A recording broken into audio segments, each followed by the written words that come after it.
NDA कार्यकर्ता सम्मेलन में हुआ फैंटा-फैंटी। जदयू और एलजेपी आर के प्रत्याशियों के बीच हुआ कॉलर पकड़ौल। दोस्तों नमस्कार, मैं हूं आपका दोस्त एसके चौधरी। इन दिनों बिहार एनडीए में सीटों को लेकर बहुत तहलका मचा हुआ है और वह आम जनता के बीच भी जा पहुंचा बीते कल, जब मुजफ्फरपुर में एनडीए कार्यकर्ता सम्मेलन का आयोजन किया गया था। उसमें 5-5 शीर्ष दलों के मुख्य लीडर उपस्थित थे, परंतु जो सम्मेलन हुआ उसका नज़ारा कुछ इस तरह देखने को मिला कि आम जनता को यह समझ में आ गई कि जब लीडर ही अपनी कुर्सी के लिए और अपनी उम्मीदवारी के लिए इस कदर तहलका मचाते हैं, तो आखिर कैसे शांति पैदा कर सकेंगे आम जनताओं के बीच। दोस्तों आइए आज के इस वीडियो में हम चर्चा करते हैं कि आखिर उस हंगामे में क्या क्या हुआ है। इस पर विस्तार पूर्वक चर्चा करेंगे दोस्तों, लेकिन ज़रूरत है अभी हमारे इस चैनल शौर्या हिंदी न्यूज़ को सब्सक्राइब कीजिए, क्योंकि चुनाव से जुड़े हर एक मुद्दों पर आपको मैं सटीक विश्लेषण और सच्ची खबर से रूबरू कराऊंगा और कराता रहूंगा। दोस्तों एनडीए कार्यकर्ता सम्मेलन आयोजित किया गया था मुजफ्फरपुर जिले के गायघाट विधानसभा क्षेत्र के अंतर्गत, और वह क्षेत्र जो कि दो प्रत्याशियों का अहम क्षेत्र माना जाता है, वह एक हाई स्कूल के प्रांगण में आयोजित की गई थी। और इस सम्मेलन की सबसे बड़ी बात ये रही कि दो दलों के प्रत्याशियों के बीच में ही कॉलर पकड़ौल हो गया है। दोस्तों मैं बता देना चाहूँगा कि गायघाट विधानसभा क्षेत्र के अंतर्गत वर्तमान में दो प्रत्याशी वहां चुनावी मैदान में है। वहां पर आखिर किसे सीट मिलेगी?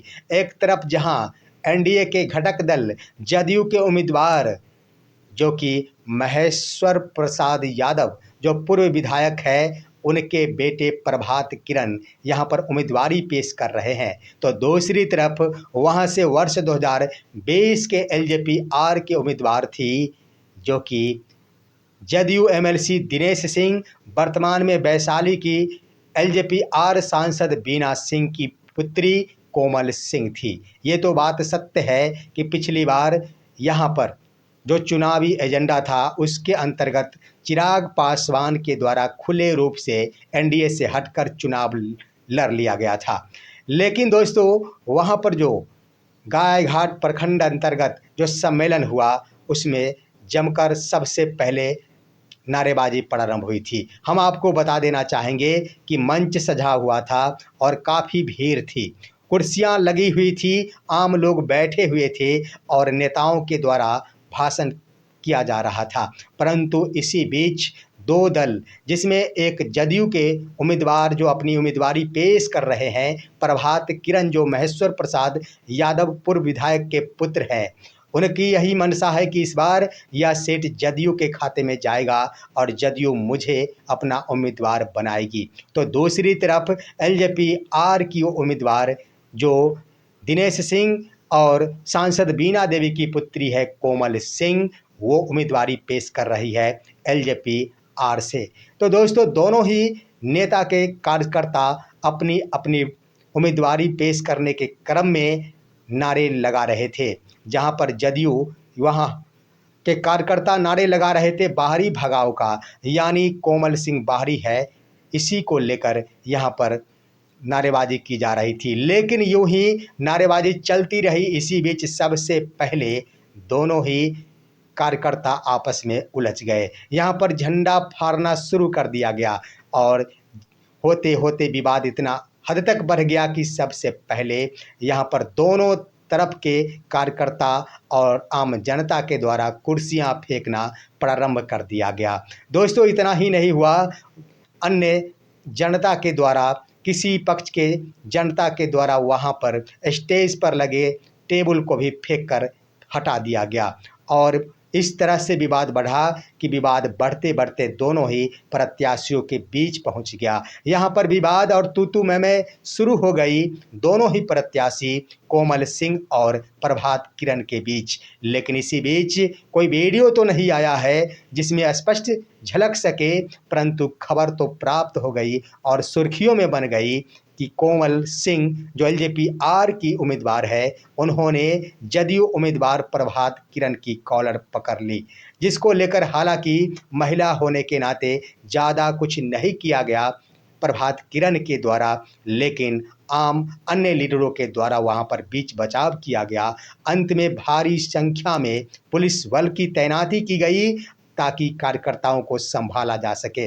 अंतःगत्वा कार्यकर्ताओं को संभाला गया, किसी तरह उस बैठक को समाप्त कराया गया। लेकिन ज्यों ही दोनों पक्ष के कार्यकर्ता वहां से निकले, दूर रास्ते में जाकर भी नारेबाजी करते दिखे और अपने अपने पार्टी के शीर्ष लीडर जो कि उम्मीदवारी पेश कर रहे थे, वो अपने नेता, जहां पर एलजेपी आर के कार्यकर्ता अपने नेता उस वक्त कोमल सिंह को मान रहे थे, वहीं पर जदयू के कार्यकर्ता अपने नेता प्रभात किरण को मान रहे थे और दोनों के पक्ष में नारेबाजी करते हुए जा रहे थे। लेकिन आखिर एनडीए कार्यकर्ता सम्मेलन में यह बहुत बड़ी घटना मानी जाएगी।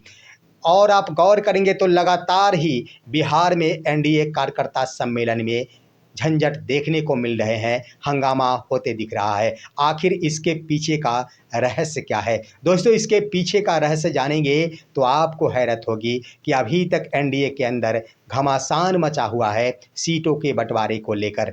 जहां एक तरफ जदयू के उम्मीदवार को ज़्यादा तरजीह नहीं दी जा रही, वहीं पर ज़्यादा तरजीह भाजपा को तो है ही, परंतु एलजेपी आर के उम्मीदवारों को भी दी जा रही है।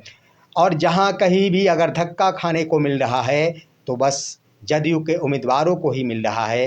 तो इससे स्पष्ट हो पा रहा है कि इस बार का विधानसभा का चुनाव अगर एनडीए लड़ रही है तो एनडीए के अंदर ही जदयू को खासम खास ही कमज़ोर करने की कोशिश की जा रही है। लेकिन इस पर आखिर संज्ञान कौन लेगा, सवाल तो उठता है, क्योंकि मुख्यमंत्री नीतीश कुमार अंतः राजनीति करने में माहिर है, बाहरी राजनीति को आखिर वो कैसे संभाल पाएंगे? सड़क पर हुए आंदोलन, सड़क पर हुए हंगामा को आखिर कैसे वो संभालेंगे? दूसरी तरफ आप गौर करेंगे तो जहां पर गायघाट सभा में वो घटना देखने को मिली, आखिर वहां पर विरोध होना भी लाजमी बन जाता है। आप देख लेंगे दोस्तों, दिनेश सिंह जो कि जदयू के ही एमएलसी है, दूसरी तरफ आप देखेंगे उनकी पत्नी बीना देवी एलजेपी आर की सांसद है, तो तीसरी तरफ उनकी पत्नी की ओर से विधानसभा का टिकट एलजेपी आर के द्वारा ही देने के लिए यहाँ पर सभा में कार्यकर्ताओं को संगठित कर बुलाया गया था, नारेबाजी की गई थी। ऐसे में निश्चित रूप से परिवारवाद जहाँ पर जन्म होता है, वहाँ पर तो निश्चित रूप से हंगामा होना तय होता है, क्योंकि इस बार का चुनाव इतना दिलचस्प बन गया है कि टिकट को लेकर आपस में ही जगह जगह एक ही गठबंधन के नेता लड़ते झगड़ते और एक दूसरे पर दोषारोपण करते नजर आ रहे हैं। लेकिन यहाँ पर आम जनता को इस पर निश्चित रूप से सबक लेना होगा या सीखना होगा कि आखिर अपनी उम्मीदवारी पेश करने के लिए, अपनी कुर्सी के लिए आखिर नेता किस हद तक जा रहे हैं, जो कि आम जनता के बीच भी अपने झगड़े को परोस रहे हैं। ये है दोस्तों आज की खबर और एनडीए कार्यकर्ता सम्मेलन की घटना। आप सभी हमारी इस वीडियो को लाइक कीजिए, अन्य दोस्तों के पास शेयर कीजिए और अब दीजिए अपने दोस्त को इजाज़त। हम फिर मिलेंगे आपसे अगले वीडियो में, तब तक के लिए नमस्कार।